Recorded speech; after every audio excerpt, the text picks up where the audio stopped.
మరీ డ్రైగా ఉండి ఫ్రై కర్రీ చేసేసుకుంటే చికెన్ అనేది ఫ్లేవర్స్ అన్నీ పోతాయి. అంత టేస్టీగా ఉండదు. ఆయిలీగా ఉంటుంది. చక్కగా ఈసారి చికెన్ ఇగురు ఎలా ప్రిపేర్ చేసేసుకోండి.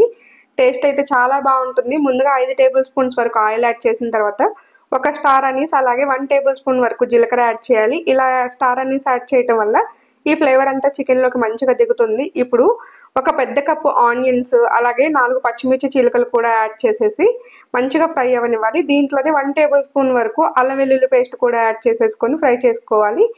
ఇవి ఫ్రై అయిన తర్వాత దాంట్లోనే 1/2 కేజీ వరకు చికెన్ యాడ్ చేసేసుకొని 1 టేబుల్ స్పూన్ ఉప్పు అలాగే చిటికెడు పసుపు వేసేసి వాటర్ మొత్తం 70% ఇనికే వరకు మూత పెట్టి మగ్గనివ్వాలి.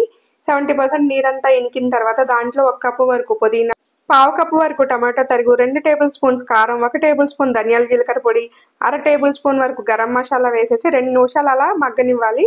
ఇలా మగ్గిన తర్వాత ఒక 1/2 కప్ వాటర్ పోసేసి దగ్గరగా రానివ్వాలి.